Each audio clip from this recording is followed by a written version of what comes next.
Fala galera, muito boa tarde a todos. Sexta-feira, dia 1º de agosto de 2025. No Esporte Cultura de hoje, a gente vai falar sobre o Leão que vai entrar em campo contra a Ferroviária e quer começar o retorno no G4 da Série B.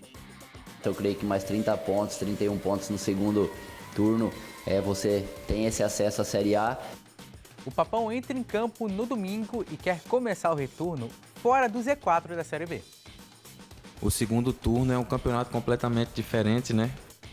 E temos um bate-papo ao vivo com os organizadores do Nocaute na Violência. Isso e muito mais agora no Esporte Cultura. Sejam todos muito bem-vindos a mais uma edição do Esporte Cultura. Lembrando que você pode participar do programa conosco no nosso número de WhatsApp e também no QR Code que está aparecendo no topo da sua televisão. Hoje, Esporte Cultura com Arlen. Boa tarde, Arlen. Boa tarde, Matheus. Boa tarde, Valmir. E a você que nos acompanha. E o Valmir Rodrigues. Boa tarde, Valmir. Boa tarde, um abraço. Prazer estar aqui de novo. Estamos aqui no Esporte Cultura. A gente começa o programa de hoje falando sobre o Remo, que entra em campo hoje no estádio do Mangueirão às 7 da noite. E o adversário vem de uma sequência de jogos sem vencer, amargando apenas 20 pontos na zona de rebaixamento. Bora conferir na reportagem. O Leão entra em campo hoje mirando uma posição fixa no G4 da Série B. Nesta sexta, inicia a jornada azulina pelo retorno da competição e uma nova oportunidade de deixar o 5º lugar para trás. Sí, la verdad que sí, estamos por muy buen camino, yo creo que estamos haciendo bien las cosas, pero tenemos que tratar de corregir algunas cosas que nos costaron puntos importantes en esta primera rueda. Yo creo que si corregimos y aprendemos de los errores que tuvimos, yo creo que en esta segunda rueda vamos a hacer bien las cosas y vamos a conseguir el ansiado ascenso que queremos. A partida em casa é uma chance de apagar o jogo desperdiçado contra o líder Goiás. Do outro lado, o adversário vem de empate, resultado que interrompeu uma sequência de 4 derrotas consecutivas. Agora já projetando para esse confronto uma grande batalha, onde a gente tem grandes possibilidades de sair vitoriosos. É dessa forma que a gente tem que ver e pensar de um cenário positivo. Acreditamos, estamos trabalhando para que isso possa ser possível e, sem dúvida, amanhã entregar muito sangue lá dentro da arena. O time paulista soma apenas 20 pontos e está na zona de rebaixamento. Com o Mangueirão fervendo, o Leão tem a grande chance de voltar ao G4 para não sair mais. Eu creio que mais 30 pontos, 31 pontos no segundo turno, você tem esse acesso à Série A. E o objetivo nosso, o foco nosso, a força nossa vai ser voltada a isso, buscar a todo momento vitórias e mais vitórias, que a gente possa, se Deus quiser, no final do trabalho, conquistar o grande sonho, o grande objetivo do ano, que é o acesso à Série A. Lembrando que na abertura do Campeonato Brasileiro da Série B, houve empate por 1-1 entre Remo e Ferroviária. O Remo saiu na frente com gol do Felipe Viseu. Isso é verdade, tá? O Felipe Viseu que fez o primeiro gol do Remo Já virou TBT, na né? Série B, exatamente. E a Ferroviária empatou com um gol no último lance da partida marcado pelo Carlão. Agora eles se reencontram em um cenário totalmente diferente. O Remo brigando para retornar ao G4 da Série B. Inclusive, se o Remo vencer hoje, ele dorme no G4 e a Ferroviária buscando sair da zona de rebaixamento. E a Ferroviária numa situação parecida com a do Remo nesse sentido. Hoje, se vencer, dorme fora da zona. Agora, uma observação interessante, Matheus. O Remo, na primeira rodada, pegou o gol no finalzinho e na última rodada do primeiro turno também pegou o gol no finalzinho. Pontos que deixou de ganhar, né, e poderia estar muito bem agora, nesse segundo turno, já no G4 também. Então, assim, estreando aí o segundo turno, o Clube do Remo pega novamente aí a Ferroviária, só que em situações diferentes, como você bem falou, né? Agora tem a oportunidade jogando em casa, né, com um time mais consolidado, digamos assim, com os reforços que o Remo trouxe, de vencer, sim, essa partida, né, tendo em vista que o Clube do Remo aí tem condições, né, tem futebol para poder desbancar um time que está na zona. Claro, com cautela, porque a gente viu, né, nesse turno aí, times que estavam na situação delicada lá embaixo, ganhando os times que estavam na parte de cima da tabela. O Remo está 6 jogos sem perder no campeonato. A última derrota foi para o Paysandu, enquanto que a Ferroviária está 6 jogos sem vencer na Série B. Curioso é que a Ferroviária vence o Vila Nova, perde para o Paysandu na sequência e desde essa derrota para o Paysandu, a Ferroviária não ganhou mais no campeonato e é nesse cenário que os dois se reencontram hoje, Valmir. É isso aí. E se você me perguntar se o Remo é favorito para o jogo de hoje, eu te digo que não. O Remo não é favorito. O Remo tem obrigação de ganhar a Ferroviária, né? Não dá, pelos investimentos que tem, pelas apresentações que fez. Por pouco não vence a equipe do Goiás. E não vimos, talvez não veremos até o final da competição, um grande time a ser batido, né? Há um equilíbrio. Aí você tem um desnível para menos, por exemplo, a Ferroviária faz uma campanha muito ruim, o Remo está dentro ali do seu planejamento, chegando à área de acesso do G4. Então, hoje eu te diria, o Remo ele é hoje o time que tem obrigação de vencer essa partida. E detalhe, né? O torcedor do Paysandu, de forma velada, vai ficar torcendo para o clube do Remo amassar a Ferroviária para não perturbá-lo, porque ele está logo em cima, né? Exatamente. Aliás, o Remo vai ter uma sequência de jogos que envolve os adversários do Paysandu agora, nesse início de retorno. Vai pegar depois o América Mineiro e o Botafogo de São Paulo, que estão lá naquela zona perigosa. E a Tuna entra em campo amanhã às 4 da tarde. Esse é o jogo de ida da primeira fase do mata-mata da Série D e vai ocorrer no estádio do Castelão. E o preparador físico da Tuna, Neto Miranda, projetou o confronto contra o MAC, com respeito e confiança para garantir um bom resultado. Bora conferir. De acordo com o novo tipo de competição que nós vamos enfrentar, né? Sabe que o adversário é um velho conhecido nosso, 2023 também nos enfrentamos. Porém, o elenco mudou lá, o elenco também mudou, algumas peças aqui. A gente sabe que hoje em dia a gente entra em condições iguais a nossos adversários. Sabemos que é um jogo de 180 minutos e que nós temos totais condições de sair vitoriosos. Muito respeito, conhecemos o treinador adversário, já passou pelo nosso futebol, professor Marcinho Guerreiro, e a gente, com nossa humildade, com aquilo que a gente tem tido como identidade, nosso time espera chegar lá, desempenhar o nosso melhor, fazer o nosso melhor. Para isso, como eu lhe falei, a semana tem sido bem planejada, a logística da viagem, tudo nos mínimos detalhes para que a gente venha lá, saia de lá com um bom resultado. Porém, como eu falei, é uma competição de um jogo de 180 minutos, né? Onde a gente sabe a nossa força aqui dentro de casa, a gente tem provado a nossa força diante do nosso torcedor, tem conseguido obter resultados positivos. Óbvio, respeitando o nosso adversário, são 2 jogos, tem um jogo muito duro, esse primeiro confronto. A gente tem que ter sabedoria, tem que ter a frieza e a humildade de saber que nós temos 2 jogos para decidir. A Tuna que tem 1 vitória, 3 empates e 3 derrotas nos 7 jogos que disputou fora de casa na Série D e vai jogar contra o Maranhão, que tem 3 vitórias, 3 empates e 1 derrota jogando em casa lá no Maranhão. É um jogo que a Tuna vai fazer mais ou menos o que fez na primeira fase, tentar pescar uma não derrota, digamos assim, para tentar matar o jogo no Souza, Arlen? Olha, eu penso que a Tuna não, tem que manter o mesmo ritmo, né? Claro, intensificar agora, mais concentração, porque a primeira fase a Tuna fez uma campanha superior à do Maranhão, né? Tanto é que eles se classificaram em situações distintas. Então eu penso que agora a Tuna tem que ir lá, impor o seu ritmo, dentro das possibilidades e, é claro, para não sofrer o risco de em casa aí, ter alguma surpresa.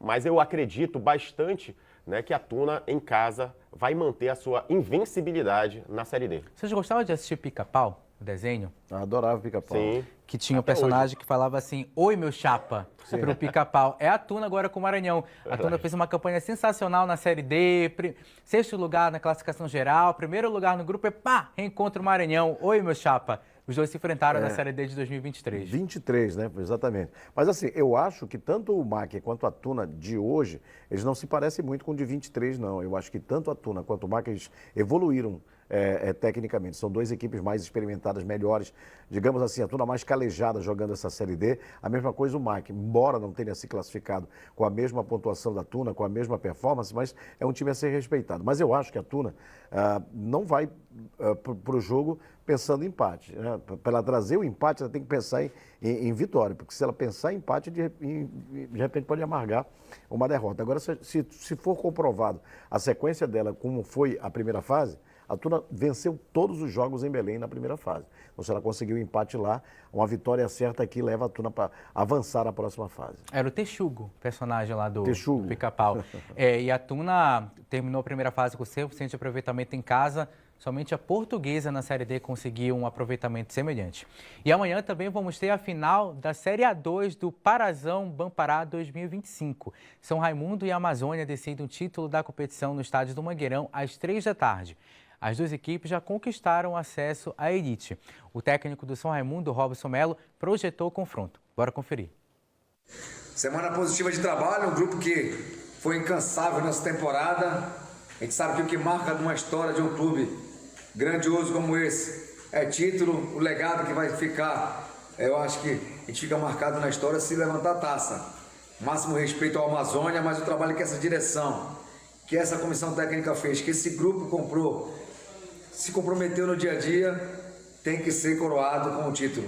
A gente tem buscado muito, durante a semana, a melhor estratégia para encarar esse adversário que merece nosso cuidado, nosso respeito. Walter Lima é um grande treinador, já foi campeão dessa competição, tem uma equipe que está invicta durante toda essa competição, que é muito difícil, mas tem se preparado e buscado as nossas correções, fazer uma estratégia muito clara e objetiva para que no sábado a gente possa coroar não só esse trabalho, mas toda a energia positiva vinda de Santarém, do nosso torcedor, todo o empenho da direção e nossos colaboradores e todo o comprometimento desse grupo que foi incansável nesse resgate do Pantera Santareno. Já o técnico do Amazônia, Walter Lima, também falou sobre a partida. Vamos ouvir. O acesso é o que mais buscamos, é o fundamental, mas tem um jogo que é decisão agora. É um jogo que é para a torcida, para a festa da torcida, para a festa de uma cidade que ficou feliz, ficou contente por ter dois times subindo com mais um que já tem no campeonato, que é o São Francisco. Então isso torna o nosso futebol muito mais forte e também torna a cidade com um grande orgulho em relação ao futebol. Então assim, vamos jogar a decisão. A decisão é o que registra, é o que marca, é o que deixa como legado maior. E então vamos em busca de mais essa conquista. O Amazônia que já conquistou o título da segunda divisão em 2021 e o São Raimundo, embora tenha conquistado a Série D do Campeonato Brasileiro, primeiro campeão da Série D na história, não conquistou a segunda divisão do Campeonato Paraense. Então, um confronto que envolve um time que vai buscar o primeiro título da segunda divisão diante de uma equipe que vai buscar o segundo título no campeonato, Arlen. Não conquistou o título, mas tem um treinador que já conquistou o título com a Tuna Luso brasileira. Então, um grande jogo, né, com o Walter. E diga-se de passagem, eu estive lá, viu, Matheus, em 2021, nesse título do Amazônia. À época eu era o assessor de comunicação do time e também levantei a taça. Então, nós estaremos lá, né, prestigiando toda a equipe aqui do Esporte Cultura, né, amanhã, esse grande jogo lá no Mangueirão. Curiosamente, o seguinte, o Arlen falou sobre o São Raimundo não ter o título da segunda divisão, mas o Robson Melo sim.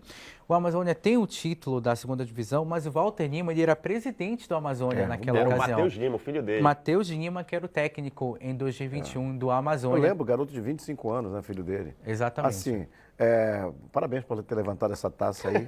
Eu mesmo já levantei várias. Várias, né? Fim de semana, então, levanto várias taças. Nessa, todo mundo aqui já levantou várias. Esse agora vai ter levantamento de taça. Brincadeiras à parte, eu acho que é uma decisão santarena dentro de Belém, dentro do Mangueirão, para coroar, né, as duas campanhas. Mas o Amazônia ele fez melhor, porque ele venceu os dois jogos no confronto da semifinal contra o Major. O São Raimundo não, jogou com o Canaã, venceu uma e empatou outra, que foi sábado, último sábado, 0-0. lá no Mangueirão. Mas eu queria chamar a atenção, tem um jogador muito bom no São Raimundo, que eu não conhecia, que é o Matheus Nogueira, o homônimo do goleiro do Paysandu. O nome dele é Matheus Nogueira. Quando eu vi a escalação, Matheus Nogueira, algum erro? Não, o nome do cara é Matheus. Lembra o futebol do Flamengo. Eu fiquei olhando assim, um pouquinho mais alto. Mas assim, lembra o futebol do Flamengo. São jogadores que estão nesse momento agora, que precisam ser olhados. De repente, podem ser aproveitados em equipes maiores, né? E olha, falando de lendas, quero só lembrar aqui, dar um recadinho que nós estaremos em Concórdia, eu e o Marquinho Belém, lá num grande futebol do Repatô. Olha, lendas do futebol. Quero ver essas imagens, hein? Domingo. Então, final de semana é dia de levantar a taça, não disse quais. Amanhã tá cheio de programação esportiva, inclusive, né? Tem final da Copa América Feminina na tela da TV Cultura. A partida começa às 6 da tarde e o Brasil enfrenta um adversário dificílimo, a Colômbia, que avançou tecnicamente nos últimos anos. Nomes como Duda Sampaio, Dinda Caicedo, a Gaberdini, a Maíra Ramírez e a Amanda Gutierrez são destaques da grande final que vai ocorrer nesse final de semana e, logicamente, você acompanha aqui na tela da TV Cultura do Pará. E a meia Angelina falou sobre a grande final. Bora conferir. Tem sido até mais difícil, né? Quando você joga várias vezes contra a mesma equipe, você tem que refinar um pouquinho os detalhes, né, da análise, porque só assim você cria novas estratégias para poder vencer o jogo. E acredito que também elas estão fazendo a mesma coisa. Então, assim, a gente está procurando alguns detalhes que a gente possa explorar para que a gente possa sair com a vitória, possa criar chances de gol e finalizar. É muito gratificante fazer parte dessa história. Não só a gente, mas a Colômbia também vem num momento muito bom. Isso tem se provado nas grandes competições. Então, eu acho que é normal que se crie essa rivalidade, né? Porque são os dois maiores da América do Sul. Então, os dois estão buscando fazer história, né, para a sua seleção e acredito que vai ser um grande jogo também. Todas as partidas contra a Colômbia têm sido assim, tem sido aguerrido, tem sido intenso. Então acredito que no sábado vai acontecer a mesma coisa. Também um reencontro, afinal, a última final da Copa América foi disputada entre Brasil e Colômbia. Naquela ocasião, o Brasil venceu por 1-0, gol marcado pela Debinha. Agora as duas se reencontram em mais uma final da competição e a promessa de ser um jogo bem equilibrado, Arlen. Olha só, estará sendo transmitido aqui na telinha da TV Cultura, né? E toda aí a torcida brasileira em prol aí da seleção, né? Eu penso que vai ser uma partida onde nós teremos aí um grande vencedor, tendo em vista que as duas equipes aí empataram, o Brasil não venceu ainda a Colômbia nessa competição, né? Informação repassada aqui pelo nosso grande amigo Felipe. E é isso, vamos prestigiar, já convoco aqui toda a torcida paraense para prestigiar aqui na telinha da TV Cultura. Brasil que busca o 9º título de Copa América, a Colômbia primeiro. Detalhe, eu falava sobre essa última decisão entre o Brasil e Colômbia na Copa América. A sede daquela Copa América era a Colômbia, então o Brasil ganhou a final da Copa América na casa da seleção colombiana. E outra coisa, né, ver a seleção brasileira feminina de novo, protagonizando uma final do seu continente, isso é muito bom, porque a seleção brasileira andou bem afastada dessas decisões, acabou ficando pelo meio do caminho em edições anteriores e agora ver a seleção numa grande final, como disse a jogadora, são as duas principais seleções da América do Sul ultimamente, Brasil e Colômbia. Não vejo favoritos aí, para mim jogo igual. Final de primeiro tempo aqui no Esporte Cultura, na volta a gente fala sobre o Paysandu e também tem evento de boxe, não sai daí.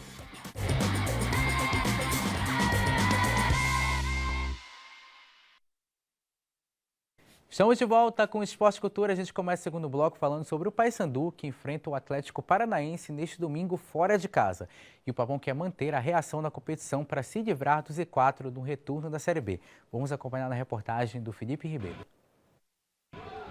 O Paysandu enfrenta o Atlético Paranaense neste domingo fora de casa pela 20ª rodada. Partida que marca o início do segundo turno da Série B. E diferente do primeiro turno, onde o Paysandu ficou 12 jogos sem vencer, a equipe bicolor vai em busca de um resultado positivo para começar o retorno fora da zona de rebaixamento. Todo mundo que tem um pouco de experiência assim na Série B sabe que o segundo turno é um campeonato completamente diferente, né? Onde as equipes já estão mais arrumadas, estão com suas contratações feitas, né? Para que possa encorpar mais o grupo, e a gente sabe que o segundo turno acaba sendo mais difícil do que o primeiro ainda. Mas a gente também vem se preparando, como todos, né? E a gente sabe que o segundo turno é um campeonato completamente diferente, né? Onde as equipes já estão mais arrumadas, estão com suas contratações feitas, né? Para que possa encorpar mais o grupo, e a gente sabe que o segundo turno acaba sendo mais difícil do que o primeiro ainda. Mas a gente também vem se preparando, como todos, né? e a gente vai para conseguir um grande resultado, como a gente sempre tem entrado aí nos jogos anteriores. Com a chegada do técnico Claudinei Oliveira, o Paysandu emendou uma sequência positiva de 8 jogos sem perder. E fora de casa, o Papão tem a 7ª melhor campanha da competição. E um fato para deixar o torcedor bicolor animado, o Furacão não vence em casa desde a partida contra o Remo, há mais de um mês. De lá para cá, foram 3 jogos, 2 derrotas e 1 empate em casa. Sabemos que vai ser um jogo muito complicado, né? Um jogo difícil, onde, como você falou aí, né? Dentro da casa deles é uma equipe muito forte, se tratar de um campo muito diferente, mais rápido. Mas eu creio que a nossa equipe vem se preparando muito bem para a gente estar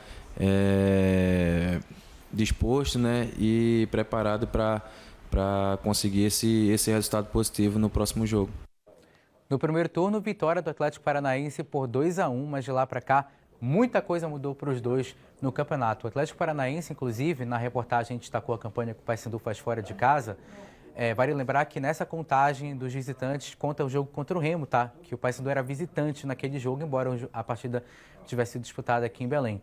O Paysandu é o 7º melhor visitante da Série B e o Atlético Paranaense vive esse momento de instabilidade no campeonato. E se a gente fosse fazer uma classificação dos mandantes da Série B, o Atlético Paranaense é o 5º pior mandante. Ganhou 4 partidas, empatou 2 e perdeu outras 4. Então o Paysandu encara o Atlético Paranaense, que em circunstâncias normais é um adversário mais temido da Série B.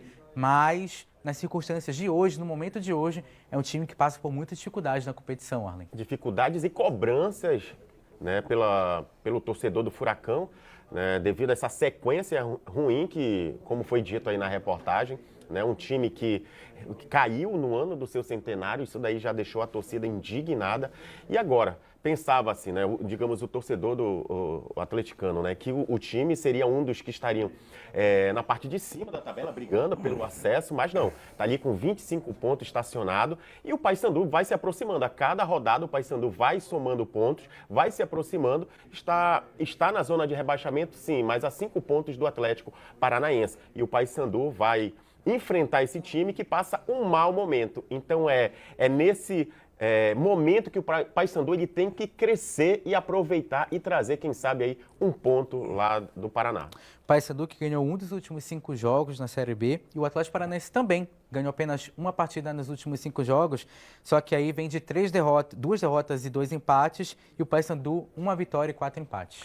Eu conversava com o torcedor do Paysandu hoje, ele dizia o seguinte: o Paysandu já gosta de respirar o ar de Curitiba, né? Ainda tem aquela boa lembrança da goleada imposta contra o Coxa lá de 5-2 e agora vai pegar a equipe do Atlético Paranaense, o Furacão. Ele disse, melhor seria ainda se o árbitro fosse o Marcelo de Lima Henrique, nós adoramos, né? Foi ele que apitou essa partida, depois de ter trairado no jogo aqui pelo VAR, ele apitou e apitou muito bem, não teve problema, né? Enfim. Mas assim, não vejo dificuldades para o Paysandu em relação a encarar o Furacão como encarou o Coxa, acho que é jogo aberto. E o nosso sábado esportivo também vai ter mais uma edição do Nocaute na Violência. E a TV Cultura do Pará vai transmitir as lutas principais. O evento comemorativo será realizado no Ver o Peso, a maior feira aberta da América Latina. O evento terá 10 lutas com 2 disputas de cinturão. E você vai curtir tudo aqui na tela da TV e portal Cultura do Pará a partir das 10 horas da manhã deste sábado. Bora conferir. Neste sábado, 2 de agosto, a tela da TV Cultura do Pará vai tremer. Vem aí mais uma edição do Nocaute na Violência. A partir das 10 horas em frente ao Solar da Beira, direto do Ver o Peso. Um grande evento que une academias de todo o estado, com 10 lutas imperdíveis, 2 disputas de cinturão e um combate simbólico entre 2 feirantes do Ver o Peso. Com transmissão ao vivo pela TV, portal e aplicativo Cultura Rede de Comunicação. Realização Instituto Ver o Peso e Nocaute na Violência. Apoio Rede Cultura de Comunicação e Governo do Pará. E para falar do evento, vamos receber o Almir, organizador técnico e lutador, para bater um bate-papo com a gente. E também está aqui com o Márcio, que vai conversar conosco. Muito boa tarde a todos. Começa com o Almir. Tem tarde. Valmir e Almir agora não aqui vai te atrapalhar. no Esporte Cultura. Não vamos atrapalhar. Muito boa tarde. Fala sobre a expectativa para mais uma edição do Nocaute na Violência. Explicar o que é o nocaute ao público. Então, venho primeiro dar uma boa tarde, né, ao Matheus, boa tarde ao público, a qual que nos vai nos acompanhando, né, nessa 58ª edição do Nocaute na Violência, né, e vamos ter 9 lutas, né, com 2 disputas de cinturões, e um cinturão, quem vai disputar é um atleta meu, né, que é da nossa academia, o Miguel Alcântara, e eu entendo que o Nocaute na Violência, ele vem trilhando muitos evento, né? Não só local como estadual, e hoje o evento está sendo um dos maiores eventos da América Latina.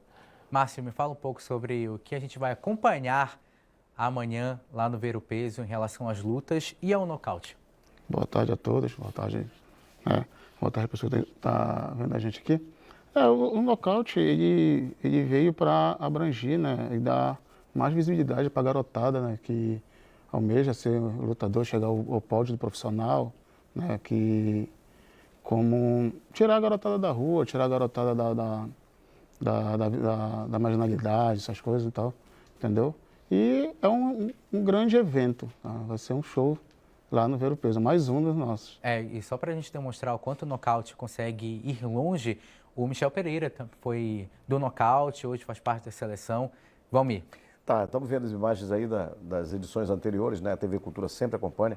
E vai ser muito legal, para mim, transmitir um evento lá do Ver o Peso, né? Nosso maior cartão postal aqui. Vou estar lá também, inclusive. Então pronto, você estará com a gente. Nossa equipe vai estar por lá, vai ser um prazer. Queria perguntar para o Almir o seguinte, você que é um dos organizadores, qual é o perfil da garotada que se inscreve? Como é que é o perfil desses prováveis lutadores? Eles procuram porque gostam do esporte, eles procuram... Como é que você consegue perceber deles o que motivou eles quererem ser lutadores? Então, muitas das vezes o atleta ele acaba vindo trazendo já isso como família, né, desde alguém lutou, né, e acaba procurando uma academia. Então nós temos alguns projetos lá sociais na nossa academia, né, e ele vem começando de categoria de base, né. E quando ele chega... A partir de que idade? A partir de 10 anos, isso, a 14 anos, na nossa academia lá, né. E nós temos ali o Marco, né, que inclusive já está na terceira, Qual a idade dele? Tem 10 anos, 13 anos, né? 13? 12. Isso aí. E ele já está na 4ª luta no nocaute na violência, 4ª vitória, né? A edição que teve lá em Soures, né? Ele foi campeão de novo e vai poder lutar agora de novo aqui no Ver o Peso, né? Vai disputar o campeonato. E sabemos que o esporte, né? Ele é uma ferramenta para a inclusão social, né?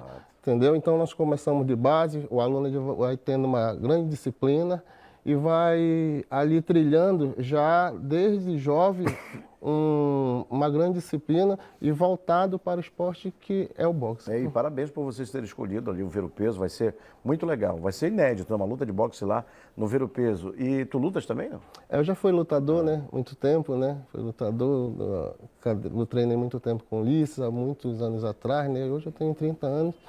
De boxe, né? Mas hoje eu tenho uma academia e trabalho com projetos sociais como crianças e adolescentes já gritando. Eu queria saber de vocês, para vocês falarem um pouco mais sobre a luta dos feirantes que vai ocorrer amanhã, que tem chamado muita atenção, inclusive das pessoas que acompanham o Nocaute na Violência. Como é que foi pegar os feirantes para botar para lutar? Eles também estão se preparando, né?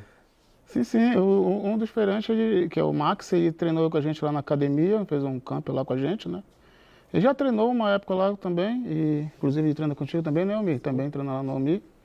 E ele treinou, acho que uns 2 anos lá com a gente, né? E hoje em dia ele assumiu disputar esse evento, né? Esse grande desafio aí que é lutar no nocaute na violência. Fala pra gente qual o principal legado que o Nocaute da Violência já deixou durante todas essas edições, como vocês falaram anteriormente, são 58. Quais são os principais legados que o Nocaute na Violência deixou, não só para as pessoas que lutam, mas, acima de tudo, para todo mundo que se envolve com esse evento? Então, eu entendo que o Nocaute na Violência, hoje em dia, mudou tanto a vida como do atleta, né, como a vida de família, né? Hoje em dia tem muitos pais que chegam a agradecer pelo evento, que hoje em dia é um grande, que eu sempre falo, né? e os seus filhos acabaram saindo das drogas, né? E muitos acabaram saindo de outros tipos de delito que ali praticavam. E através do nocaute na violência, né? Ele vem cada vez mais trabalhando esses projetos, essas pessoas. Então eu entendo que isso é uma vitória, né, para todos. Eles acabam virando referência, né? Sim, essas pessoas que começam como criança, adolescente, depois se tornam adultos vencedores no esporte, acabam virando referência para outras pessoas, né? O efeito multiplicador. Né? Multiplicador, é isso aí. Márcio, muito obrigado pela participação, obrigado Almir e obrigado Valmir Rodrigues aqui pela participação. E eu não vejo a hora de estar no Zero Peso amanhã, né? Exatamente, eu também, depois vai ter aquele almoço pra gente também, né? Apito final do Esporte e Cultura, antes de encerrar o programa em definitivo, para lembrar que a gente vai transmitir amanhã o Nocaute na Violência a partir das 10 horas da manhã na tela da TV Cultura e também no Portal Cultura. Bom final de semana a todos, a gente volta segunda-feira. Tchau!